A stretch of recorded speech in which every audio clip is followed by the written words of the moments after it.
Hello students, स्वागत है आपका इंग्लिश पर हमेशा की तरह। इस वीडियो में हम सीखेंगे पजेसिव केस का इस्तेमाल। इसको समझते हैं। ग्रामर का एक टॉपिक है पजेसिव केस। स्पेलिंग है POSSESSIVE, पजेसिव केस। केस मतलब कारक। हिंदी में जो आप पढ़ते हो कारक, कर्ता ने, कर्म को, करण से, ये पूरी सीरीज। तो इंग्लिश में भी हमारे पास 8 केसेस हैं। उनमें से एक है पजेसिव केस। हिंदी में इसका अर्थ है संबंध कारक, यानी किसी चीज़ को हम किसी इंसान के अधिकार के अंदर दिखाते हैं। यही मेन काम है पजेसिव केस का, right? Means we have to show a relationship between the owner and the thing that is owned. तो पजेस करना मतलब होता है अपने पास चीज़ों को रखना, अपने अधिकार में रखना। एग्जाम्पल, जैसे मैं कहूँ माई बुक, इसका अर्थ है कि बुक का रिलेशन मेरे से है और मैं उस किताब का ओनर हूँ, और किताब ओन्ड चीज़ है, यानी अधिकार में आई हुई चीज़ है। मैं कहूँ हिज बिल्डिंग, इसके मतलब है कि बिल्डिंग उसके अधिकार में है, बिल्डिंग उससे संबंधित है, राइट? तो यहाँ पर जो हिज और माई ऐसे वर्ड्स हमने देखे, ये वास्तव में एडजेक्टिव्स की तरह इस्तेमाल हो रहे हैं। और चूंकि ये अधिकार दिखा रहे हैं, पजेशन दिखा रहे हैं, तो हम हिज और माई को पजेसिव एडजेक्टिव कहेंगे, अधिकार दिखाने वाले विशेषण कहेंगे। इसी तरह से हम नामों के लिए भी पजेसिव केस का इस्तेमाल कर सकते हैं। एग्जाम्पल है जैसे राम्स काऊ, राम्स बुक, राम की किताब, राइट? तो आइए हम इन तमाम बातों को समझते हैं और देखते हैं इस पूरे वीडियो को ढंग से। Is this the teacher's pen? Question है, इसलिए क्वेश्चन मार्क है क्योंकि हमारा वर्ब आगे है। जहाँ जहाँ हमने हाईलाइट किया है इसी के विषय में बात करेंगे। लिखा है टीचर्स पेन, तो ये ठीक है क्योंकि टीचर एक इंसान है, लिविंग थिंग है, और लिविंग थिंग के लिए हम अपॉस्ट्रफी एस का इस्तेमाल करते हैं। अब बात आती है पजेसिव केस हम कैसे बनाते हैं किसी चीज़ को। तो आप जानें कि एक नाउन को पजेस किया जाता है। नाउन को पजेस करने का 3 तरीका। पहला, अपॉस्ट्रफी एस लगाकर, सिर्फ अपॉस्ट्रफी लगाकर, या OF अव लगाकर। इन तीनों ही तरीक़ों से हम किसी भी नाउन को पजेस करते हैं।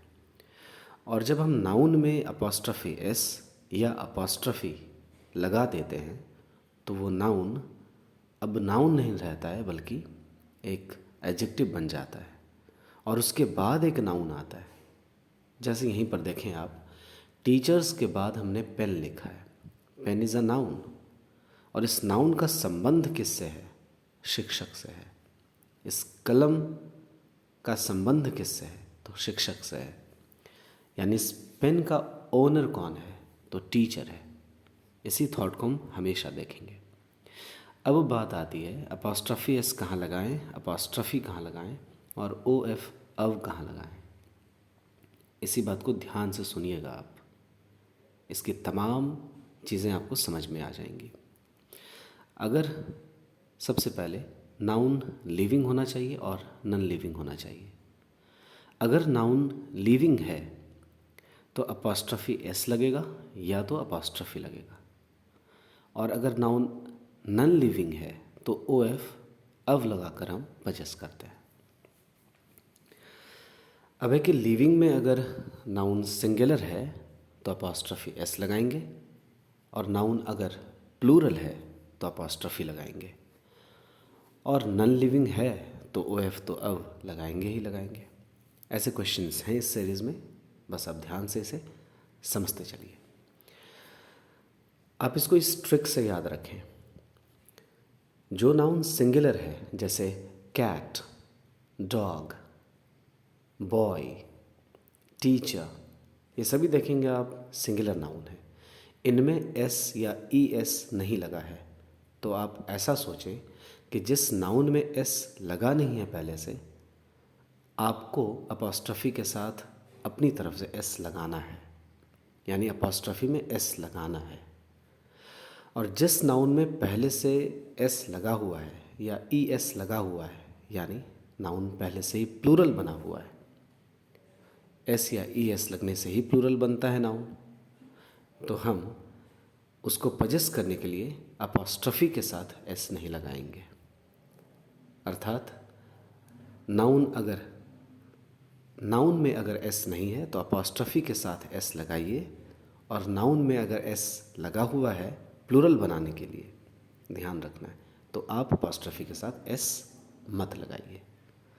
बढ़ते हैं इसी थॉट के साथ।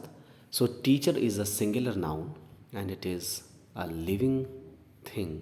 ये जो नाम है teacher, this name is a living thing, that's why we have to add here apostrophe s in order to make the word teacher the possessive adjective. So this is right. Teacher word singular है, living है, apostrophe S लगाएंगे। अर्थ हुआ इसका, क्या यह कलम शिक्षक की है? Next, are you the Alice's daughter? पढ़ने की स्टाइल भी ध्यान में रखें। मैं जैसे पढ़ रहा हूँ आप इससे स्पीकिंग भी अपनी अच्छी कर सकते हैं। तो पढ़ने में एक्सप्रेशन दिखना चाहिए, इमोशन दिखना चाहिए। सवाल कर रहे हैं तो सवाल जैसा दिखना चाहिए। जो बातें आप कर रहे हैं वो बात किसी ख़ास ढंग में, किसी ख़ास अंदाज में ढली हुई दिखनी चाहिए। अब देखिए, एलिस वर्ड में अंत में ये आवाज़ सुनाई देती है। अब हमने अपॉस्ट्रफी एस भी लगा दिया, तो इसको पढ़ेंगे कैसे? इसको एलिसस पढ़ेंगे, एलिसस, राइट? तो are you the Alice's daughter? क्या तुम एलिस की बेटी हो? तो ये ठीक है। Alice is a living thing and Alice is a noun, singular noun, apostrophe S is okay. अब एलिसस वर्ड एडजेक्टिव हुआ और इसके बाद जो डॉटर वर्ड है ये नाउन हुआ, क्योंकि नाउन के बारे में हमें कुछ विशेष बात पता चल रही है। डॉटर किसका? तो एलिस का। धैर्य बनाए रखें, ढंग से इसे समझें। मैं एक एक सेंटेंस का आपको अच्छे से एक्सप्लेनेशन देता हूँ अभी। Do you know Leslie's last name? क्या तुम लेस्ली के आखिर नाम जानते हो? हो सकता है लेस्ली फर्स्ट नेम है, इसके बाद एक टाइटल आएगा, तो पूछा गया तो लेस्ली का लास्ट नाम। तो लास्ट नाम यानी लास्ट नेम किससे रिलेटेड है? लेस्ली से। यानी उस नाम को रखने वाला ओनर कौन है? लेस्ली है। लास्ट नेम किसके अधिकार में है? तो लेस्ली के अधिकार में है। पॉजिटिव केस दिखाएंगे। अपने थॉट को और क्लियर कीजिए। इंग्लिश लैंग्वेज में दो नाउन को एक साथ हम नहीं लिखते हैं। दो नाउन को एक साथ एक के बाद दूसरा जनरली नहीं लिखते हैं। और अगर लिखते हैं तो इसका अर्थ सीधा सीधा यही है कि उस दोनों नाउन के बीच कहीं ना कहीं रिलेशन ज़रूर है। जैसे एग्जाम्पल, मैं कहूँ हैरी बेकरी, तो हैरी बेकरी ये ठीक बात है ही नहीं। यानी लगता है हैरी भी नाउन है, बेकरी भी नाउन है, तो लगता है हैरी की बेकरी होगी। यानी बेकरी का संबंध हम हैरी से दिखाना चाहेंगे अगर हम दो नाउन को एक साथ लिख रहे हैं तो। यानी Harry's bakery, this is right, okay. Alina necklace, कोई मतलब ही नहीं बनता है। इट इज़ अलीना नेकलेस, ना, कैसे कहेंगे? It is Alina's necklace. यानी अलीना और नेकलेस अगर हमने साथ साथ लिखा, यानी दो सिंगुलर नाउन हो, दो प्लूरल नाउन हो, कोई भी, लेकिन दो नाउन को अगर हमने साथ में लिखा है तो लैंग्वेज हमें ये इजाज़त नहीं देती है। तो हम पहले वाले नाउन को अपॉस्ट्रफी एस लगाकर, अपॉस्ट्रफी लगाकर पजेस करेंगे अगर वो लिविंग है और सिंगुलर या प्लूरल है, इसका ध्यान रखकर, और दूसरे नाउन को एज इट इज़ छोड़ देंगे। इससे अर्थ होगा कि पहला नाउन जो है ये मालिक होगा, ये ओनर होगा उस सेकंड नाउन का, वो सेकंड नाउन उसके अंदर में ही आएगा, उससे संबंधित होगा। तो संबंध हम दिखाते हैं, रिलेशन दिखाते हैं पजेसिव केस से। लेस्ली लिखा हुआ है, इट्स अ नेम, और लास्ट नेम, नेम वर्ड यहाँ भी नाउन है, लास्ट वर्ड यहाँ पर एडजेक्टिव है। ये जो वर्ड लिखा है ना LAST last, this is an adjective. लेकिन किसी भी नाउन के साथ ही एडजेक्टिव आता है तो हम लास्ट नेम एक ही साथ पढ़ेंगे। तो लेस्ली का आखिरी नाम क्या है? Leslie is a singular noun here and Leslie is a living thing. That's why we have to add here apostrophe S. Now this is right. So do you know Leslie's last name? ये बात ठीक है। It was the school's responsibility. अब गौर कीजिए आप, school word लिखा है जो कि एक नॉन लिविंग थिंग है, सिंगुलर है, लेकिन सिंगुलर सिर्फ देखकर हम अपॉस्ट्रफी एस नहीं लगा देंगे। हमें ध्यान रखना होगा कि लिविंग है या नॉन लिविंग है। तो स्कूल वर्ड यहाँ नॉन लिविंग है, इसके कारण हम इसमें OF अव लगाएंगे। लेकिन लगाएंगे कैसे? तो सेंटेंस कुछ ऐसा बनेगा, it was the responsibility of the school, it was the responsibility of the school. अलग अलग अंदाज में आप बोल सकते हैं, लेकिन किया क्या हमने? The responsibility of the school.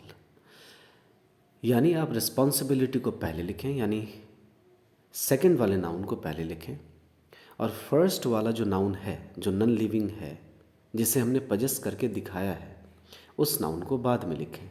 अगर आप ऐसा करते हैं तो इन दोनों नाउन के बीच में OF अव आता है। एग्जाम्पल समझिए, मैं कहूँ टेबल की टांगें, दैट इज टेबल्स लेग्स।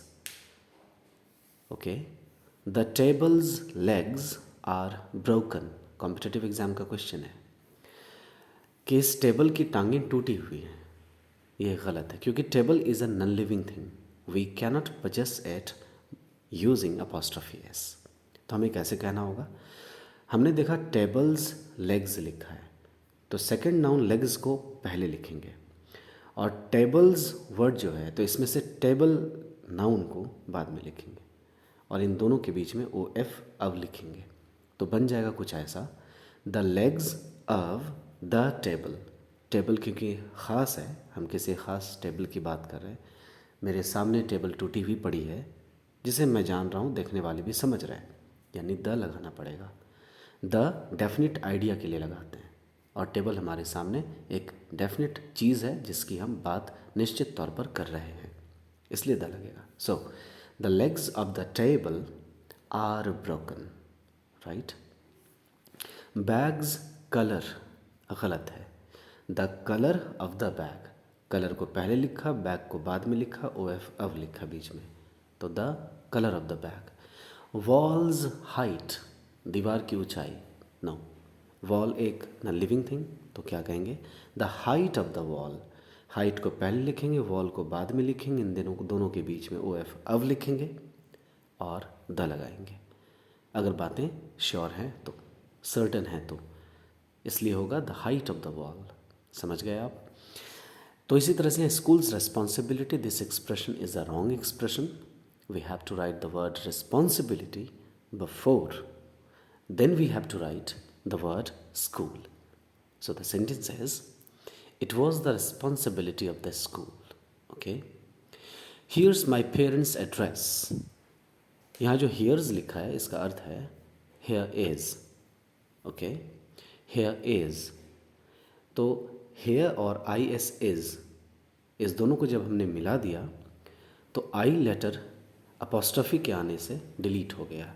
यानी अपॉस्ट्रफी का एक फंक्शन हमने और यहाँ समझा कि अपॉस्ट्रफी सिर्फ और सिर्फ रिलेशन ही नहीं बताता है, पोजेशन ही नहीं बताता है, यानी अधिकार ही नहीं बताता है कि किसी एक चीज़ का अधिकार किसी दूसरी चीज़ पर है, बल्कि अपॉस्ट्रफी का एक फंक्शन, एक काम ये भी होता है कि वो किसी एक लेटर को या एक से ज़्यादा लेटर्स को डिलीट करने के लिए आता है, डिलीट करता है।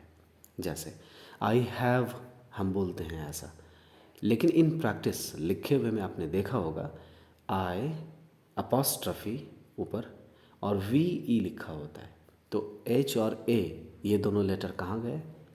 तो अपॉस्ट्रफी के आने के कारण एच और ए डिलीट हो जाते हैं, यानी an apostrophe is used to delete a letter और a cluster of letters from a word. किसी एक शब्द से एक अक्षर या एक से ज़्यादा अक्षर को हटाने के लिए अपॉस्ट्रफी आता है, और अपॉस्ट्रफी का यही दो मेन फंक्शन है। एक फंक्शन और है कि अपॉस्ट्रफी से प्लूरल भी बनता है। जैसे एक हमने छोटा सा कोई लेटर ए ले लिया, एक छोटा सा कुछ एलिमेंट लिया लैंग्वेज का, या मैथ्स का एक वैल्यू ले लिया 4, 5, 1, लिखने में जैसे हम देखते हैं 1, 4, 5 ये सब चीज़। अब इनको प्लूरल बनाना है, तो बड़ी चीज़ों का प्लूरल तो हम बनाना आसानी से जानते हैं, boy boys, bag bags, okay, waterfall waterfalls, mountain mountains, river reverse, आसान है, चेयर चेयर्स, बेंच बेंचेस, ठीक। लेकिन इन छोटी चीज़ों का प्लूरल कैसे बनेगा? अगर लेटर ए लिखा है सिर्फ, इसका प्लूरल कैसे होगा? कि किसी एक सेंटेंस में आपने 4 लेटर ए लिखा हुआ पाया, लेटर ए आपको 4 दफ़ा मिले, क्या करोगे? तो अगर ए लेटर में आप एस लगा देते हो, नॉर्मल जैसे प्लूरल बनाते हैं, तो ए एस एज बन जाएगा, as, such as well as, ये वाला एज, और मीनिंग गलत हो जाएगी। इसका अर्थ है कि हमें कुछ दूसरी टेक्निक अपनानी चाहिए। इसलिए हम लेटर ए को प्लूरल बनाने के लिए अपॉस्ट्रफी एस लगाएंगे, और ये प्लूरल है। यानी जब हम किसी मैथमेटिकल फिगर, किसी लेटर, इन तमाम चीज़ों की बात करें प्लूरल के सेंस में, तो हम इनमें अपॉस्ट्रफी एस लगाते हैं। कितना अच्छा इस्तेमाल है अपॉस्ट्रफी का, ये सोचिए आप। तो हम कहेंगे कि I have found 4, FOUR, as in this sentence, कि हमने इस वाक्य में 4 बार अक्षर ए लिखा हुआ पाया है। तो 4 एज, 4 तो प्लूरल है, तो इसके बाद हमें लेटर ए को भी प्लूरल दिखाना होगा, जैसे 4 books, 4 pens, 4 mobiles, like that. तो 4 तो लेटर ए लिखेंगे और अपॉस्ट्रफी एस लिखेंगे, अब ए प्लूरल बना। इसी तरह से आप इसी प्रैक्टिस को बाकी इस तरह की चीज़ों पर आप लागू कर सकते हैं। नेक्स्ट है, तो यहाँ हियर इज़ है, यानी ये शॉर्टनिंग हमने दिखाया है। So here is my parents address. Parents word correct है, वर्ड पेरेंट ये भी करेक्ट है, पेरेंट्स ये भी करेक्ट है। अगर हम पेरेंट बोलते हैं, इसका अर्थ है ईदर फादर और मदर, राइट, या तो माता या तो पिता। और अगर हम पेरेंट्स बोलते हैं, इसका अर्थ है माता पिता दोनों।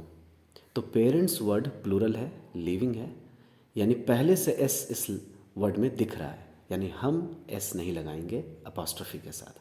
बस यही छोटी सी बात याद रखनी है, यानी हम यहाँ अपॉस्ट्रफी लगाएंगे एंड दिस इज़ करेक्ट, कि ये रहा हमारे माता पिता का पता। Here is the Barry's address, यह रहा बैरी का address. So the word Barry is a living thing and the word Barry is a singular noun, किसी इंसान को बता रहा है। So apostrophe S is correct. तो एड्रेस किसका? बैरी। एड्रेस का संबंध किससे? बैरी से। ऊपर वाले सेंटेंस में एड्रेस का संबंध किससे? तो पेरेंट्स से, लेकिन वहाँ प्लूरल था। Next is it's a crazy idea of gym. It's a crazy idea of gym, ऐसे भी पढ़ सकते हैं। इट्स मतलब इट इज़ या इट वॉज यहाँ पर इस सेंटेंस में, लेकिन इट्स ऐसा लिखा हुआ दिखे तो इट हैज़ ये भी अर्थ होता है। लेकिन यहाँ कुछ रखने की बात नहीं है, बल्कि सिर्फ होने की बात है, तो इट हैज़ नहीं होगा। तो यहाँ हम कहेंगे इट इज़ या it was a crazy idea of gym. वह विचार जिम का बड़ा ही क्रेजी था, पागलपन वाला विचार था या तो है, दोनों बातें कह सकते हैं। तो आप जैसा टाइम कंसिडर करेंगे, इट्स को आप वैसा एक्सप्लेन करेंगे, इट इज़ या इट वॉज, राइट। तो ये भी करेक्ट है। हमने इज़ में से आई हटता हुआ देखा, और अगर वॉज समझें इसे, इट वॉज, तो WA ये दोनों ही लेटर्स हट रहे हैं, अपॉस्ट्रफी इसीलिए आया है। So it's a crazy idea of gym. अब गौर कीजिए, जिम्स आइडिया भी यहाँ लिखा जा सकता था, ये भी करेक्ट था।